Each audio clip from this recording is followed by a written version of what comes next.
Welcome to K-Catalog.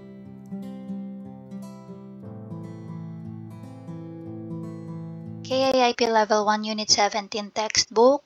Nasa Culture and Information part na tayo. So, title ng article natin, Hanguge Gonggong Yejeol. It means Korea's public manner.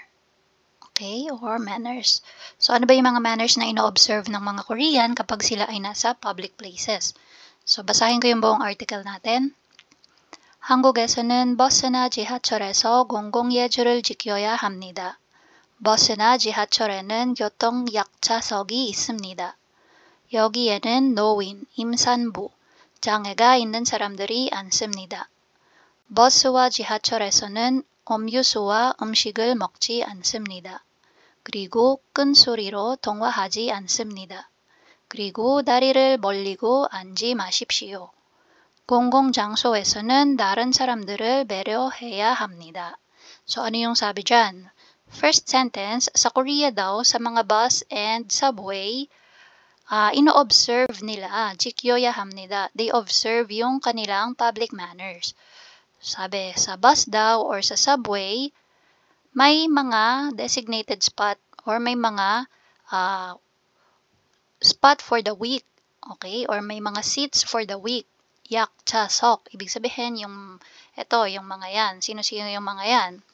여기에는, so here, dito daw, sa spot na to, 노인. 노인 is yung ating mga elders, mga matatanda. 임산부, pregnant woman. Ayan. So, pregnant woman, ang tawag dito, may mga dinadala, mga buntis. And then, pwede din yung may mga maliliit na baby. May dalang maliliit na baby, no? 장애가 있는 사람들이. So, 장애, it means disability. So, 장애가 있는 사람들이, person with disability. 앉습니다. Ibig sabihin, sit. They sit dito sa spot na to. Okay, so yan, may picture kayo makikita na ganyan. 버스와 지하철에서는 음료수와 음식을 먹지 않습니다. Sa bus daw at sa subway, hindi inaalaw ang pagkain or pag-inom. So, 음료수, drinks. 음식, food. So, 먹지 않습니다. So, not allowed. Bawal ang pag-inom or pagkain sa loob ng bus at subway. 그리고 큰 소리로 통화하지 않습니다. And then, with a loud voice, they don't talk to each other with a loud voice. Okay? So, halimbawa, may kasama kayo, group kayo ng sumakay kayo ng subway. Syempre, ang saya-saya nyo, katulad sa atin, sa Pilipinas, ang iingay, di ba? So, dito bawal yon kahit na anong saya nyo, di ba? You have to observe yung other people na nakasama nyong nakasakay. Okay? So, kailangan, medyo lang, shy type lang. So, wag masyadong nagpapadala sa emotion.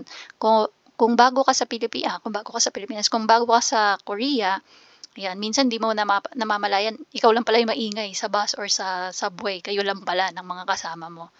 Tapos lahat na ng ibang nakasakay nakatingin sa inyo kasi ang iingay nyo. Okay, so ayan. Sila, they observe yon yung mga ganon. 그리고 다리를 벌리고 앉지 마십시오. Anong sabi dyan? Kapag uupo daw, dapat hindi nakabukangkang, especially sa mga boys, no? So, tamang lang, upong pitit lang tayo or tamang normal na upo lang. Yan. 공공장소에서는 다른 사람들을 배려해야 합니다.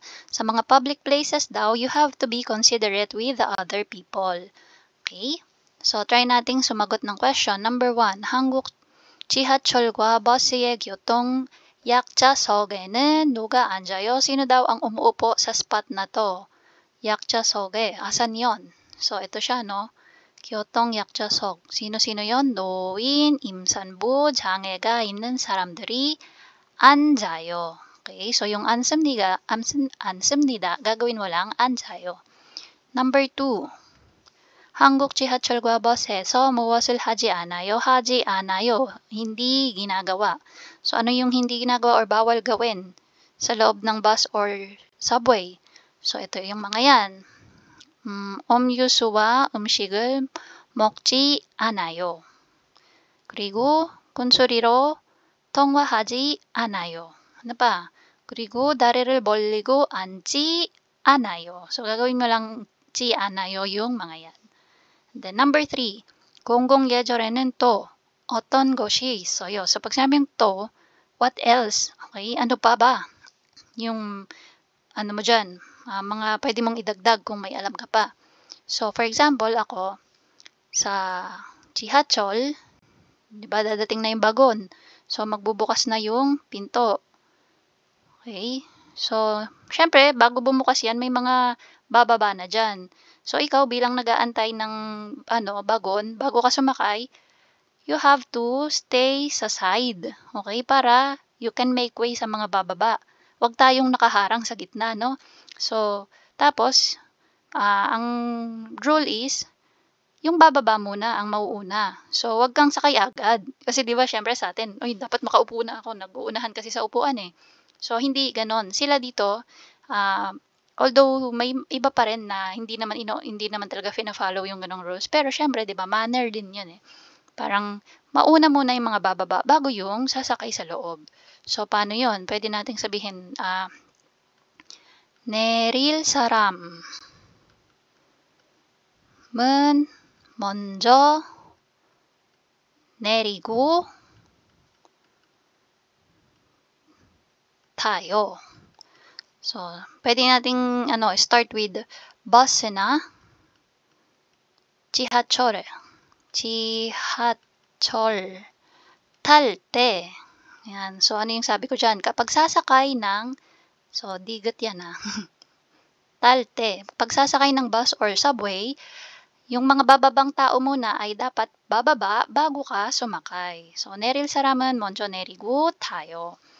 Yan. So, kahit hindi sa subway, kahit sa bus, same lang. Bababa muna, pababain muna yung mga bababa bago sasakay. So, yun. Pwede nating isagot sa number 3. So, check lang natin yung mga picture dito, no? So, ano ba ito? Kapag ikaw dito sa Korea ay nabuntis, pwede kang mag-apply ng badge na ganito. So, ito yung marireceive mo. So, badge siya. So, pwede mo siyang isabit sa bag mo para kahit na maliit pa yung tiyan mo, makikita to ng ibang tao, na-notify sila na, nagdadalang tao pala to si ma'am. So, buntis pala siya. So, sila mismo, sila yung mag-first move na, ma'am, dito upo po kayo, buntis po pala kayo. Yan. So, may mga ino-offer sila na ganyang badge. Kapag buntis ka, apply ka lang. So, bibigyan ka nila niyan. And then, ito, bawal, no? So, nakikipag-usap sa cellphone, tapos, ang ingay. So, bawal yan. Okay? So, we have to observe yung ating mga public manners kapag tayo ay nandito sa Korea. Not only in Korea, syempre, pati sa atin sa Pilipinas din, diba? Pronunciation natin. Yan, sabi dyan, no? Bakmulgwan. Pag binasa mo siya ng per syllable, bakmulgwan.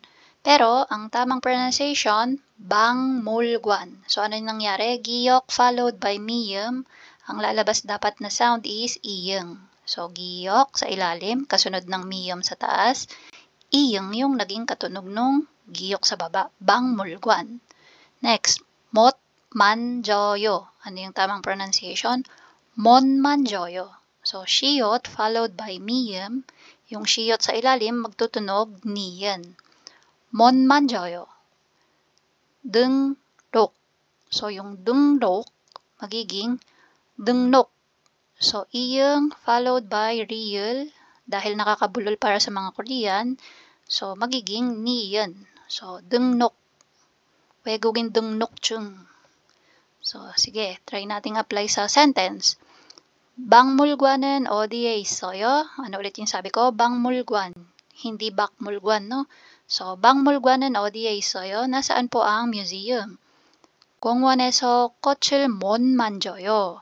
Ano yung sinabi ko? 못 만져요. Bawal ang pagpitas or pagtouch ng mga flowers sa park. So, for your eyes only lang siya. Number 3, 주민센터에서 수영반을 등록했어요. 등록했어요. So, ano yung 등록? Parang nag-apply siya, no? Nag-apply or register. Saan daw? Sa swimming lesson. Sa Jumin Center. Yan. So, ito. Tingnan natin yung picture bago tayo mag-move sa last part.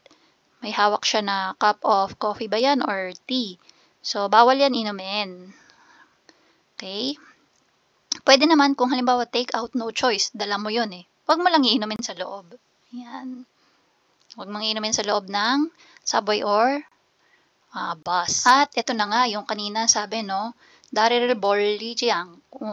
So, ibig sabihin, bawal ang nakabukang kang pag naupo. Kasi syempre, kawawa naman yung mga katabi mo.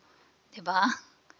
So, ikaw komportable ka, tas yung mga kasama mo or katabi mo, sisikipan. So, anyway, dito na tayo sa beun o huihagin. So, yung mga na-tackle na words sa level 1, unit 17. 환전하다. Again, 환전하다 is to change money, exchange money. From dollars to peso or from won to peso. Yan. 환전하다, to exchange money. 주차장, parking. Okay? So, parking lot, parking space. 주차장. 주차하다, to park. 역사 공부를 하다. Mag-aral ng history. Okay? 역사, history, 공부를 하다, study. 박물관, museum. 경찰서, police station. 서 is lugar. So, police station. 국제 운전면허증을 받다. To receive yung 운전면허증 is driver's license. 국제 is international. International driver's license. Okay? To receive the international driver's license. And then 주민센터. So, 주민센터 para siyang yung sa atin, barangay hall sa atin sa Pilipinas. Okay? And then, 수영반. So, swimming class. 등록하다. To register or to apply.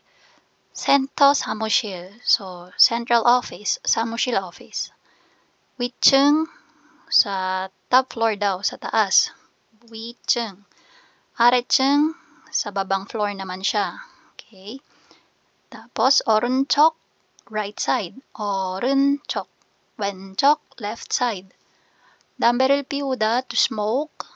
꽃을 만지다. To touch flowers or to pick flowers. 뛰다, to run. 잔디밭에 들어가다, to go inside the grass. Yung kanina na picture, no, sa loob ng mga damuhan. 쓰레기를 버리다, to throw, trash. Magtapon ng basura. 역사, 박물관. So, yung ating museum for history. 취사, cooking. Pagluluto, yayong, camping. So, same sila, no? Pagka-camp. 쓰레기투기, ito yung pagtatapon ng basura or littering. Ayan, magtapon kung saan-saan. 설악산 국립공원, 설악산 National Park, 동물원 Zoo. Okay, so that's for level 1, unit 17. And that's it. If you find this video helpful, please hit the like, share, and subscribe button. So I still hope to see you in the upcoming videos, and again, thanks for watching.